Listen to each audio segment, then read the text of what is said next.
وہ جنہوں نے سردی گرمی صرف کھڑکیوں سے دیکھی ہو اور بھوک صرف کتابوں میں پڑھی ہو، وہ عام آدمی کی قیادت نہیں کر سکتے۔ یہ کارل مارکس کا شاید اس وقت سوشل میڈیا پر سب سے مقبول کال ہے۔ فیس بک ہو یا انسٹاگرام، ٹویٹر ہو یا واٹس ایپ، وقتاً فوقتاً لوگ یہ کوٹ شیئر کرتے رہتے ہیں، مجھے بھی بھیجتے رہتے ہیں اور کہتے ہیں دیکھیں واہ کارل مارکس نے کتنی زبردست بات کی۔ صرف اس ساری صورتحال میں مسئلہ یہ ہے کہ کارل مارکس نے کبھی یہ بات کہی نہیں۔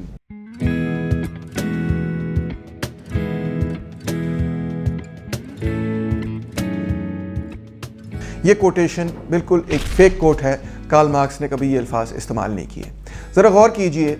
کہ اس میں کیا بات کہی جا رہی ہے کہ جو لوگ گرمی اور سردی برداشت کرتے ہیں یا بھوک برداشت کرتے ہیں وہی صرف مزدور طبقے اور محنت طبقے کی قیادت کر سکتے ہیں۔ جو لوگ گرمی سردی برداشت کرتے ہیں اور بھوک برداشت کرتے ہیں وہ ظاہری بات ہے محنت کش لوگ خود ہیں،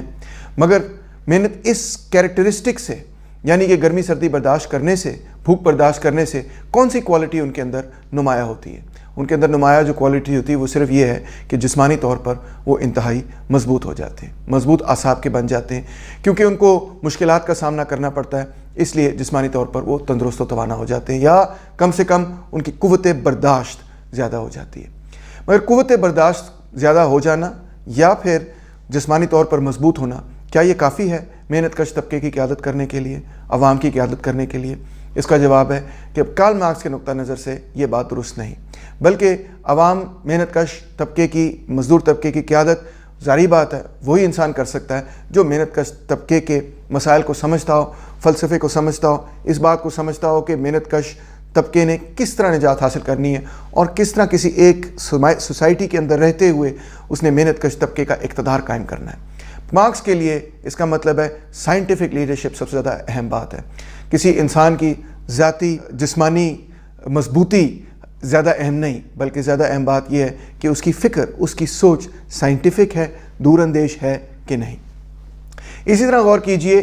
کہ اس کال کے اندر لفظ استعمال کیا گیا ہے عام آدمی، انگریزی کا اس کا ترجمہ اگر کیا جائے تو اس سے مراد ہے کامن مین، مگر کامن مین کا لفظ جو ہے اس میں تو مراد بہت سارے مختلف قسم کے لوگ ہو سکتے ہیں۔ انفیکٹ ایک زمانہ ایسا بھی تھا کہ جب بورژوازی بذات خود کو کامنرز کے اندر شامل کیا جاتا تھا، یعنی کامن مین کے اندر شامل کیا جاتا تھا، یعنی ایک زمانہ ایسا بھی تھا کہ جب سرمایہ دار طبقہ یا تاجر طبقہ بھی کامن مین کے اندر شامل کیا جاتا تھا۔ تو کارل مارکس ایسی اتنی بڑی غلطی اور اتنی انیکوریٹ سٹیٹمنٹ نہیں دے سکتا۔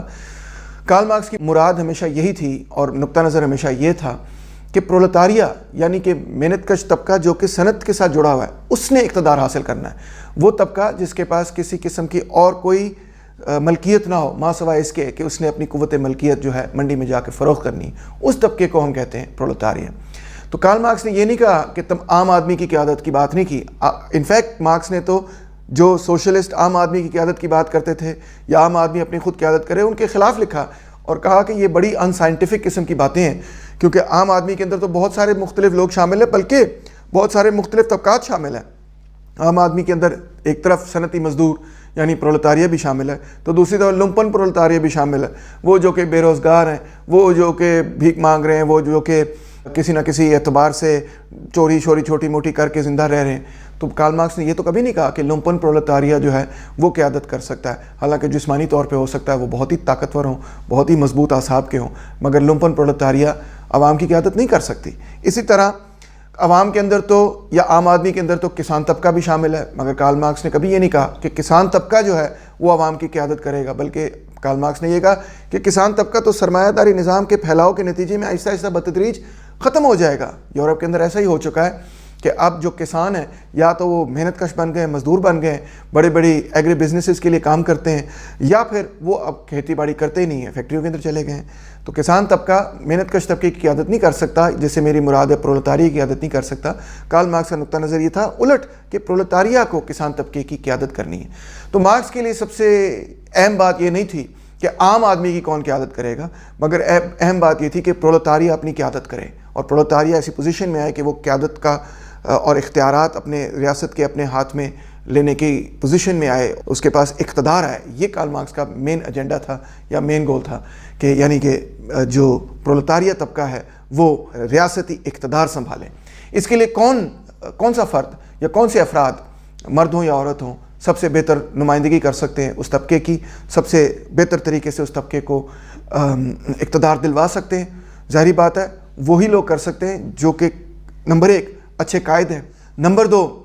اس بات کو سمجھتے ہیں کہ انہوں نے ایک طبقے کی نمائندگی کرنی ہے، نمبر 3 ایک سائنسی سوچ و فکر رکھتے ہوں، کیونکہ کارل مارکس ہمیشہ یہ سمجھتا تھا کہ سائنسی سوچ و فکر ہی مستقبل کے اندر سماج کو بھی آگے لے کے جا سکتی ہے اور پرولتاریہ کو بھی آگے لے کے جا سکتی ہے، اور آخر میں یہ کہ وہ اپنے سماج کو بہتر طریقے سے سمجھیں۔ تو میں کہنا یہ چاہوں گا کہ یہ کوٹیشن ٹوٹلی فالس ہے اور فیک کوٹ ہے، اور کارل مارکس نے کبھی یہ الفاظ نہیں استعمال کیے۔ اگر آپ کو یقین نہیں ہوتا تو آپ marxist.org پہ جائیں اور سرچ انجن کے اندر اس طرح قسم کے کوئی الفاظ ٹائپ کریں، کامن مین وغیرہ الفاظ ٹائپ کریں یا کھڑکیاں، گرمی، سردی وغیرہ ٹائپ کریں، آپ ڈھونڈتے رہیں گے مگر ایسی کوئی کارل مارکس کی کوٹیشن آپ کو نہیں ملے گی۔ میں نے تو سرچ کر کے دیکھ لیا ہے، میں نے کئی کتابیں مارکس کی پڑھی ہوئی ہیں، اس کے ساتھ ساتھ سرچ بھی کیا کہ یہ کوٹیشن کہاں سے ہے، یہ کوٹیشن کہیں پر بھی آپ کو نہیں ملے گی، اور ویسے بھی مارکس کے نقطہ نظر کے حوالے سے بھی یہ کوٹیشن اس کی سوچ پر پوری نہیں اترتی۔ تو امید ہے کہ اس کوٹیشن کو آپ شیئر کرنا اب روک دیں گے، چاہے آپ کو پسند آئی ہو یا نہ آئی ہو سکتا ہے آپ کو پسند آئی ہو اور آپ سمجھتے ہو کہ یہ بالکل درست بات ہے، مگر بہرحال یہ کارل مارکس کی کوٹیشن نہیں ہے، تو لہٰذا اس کے نام کے ساتھ اس کو جوڑنا، منسلک کرنا درست نہیں ہے۔ بہت شکریہ۔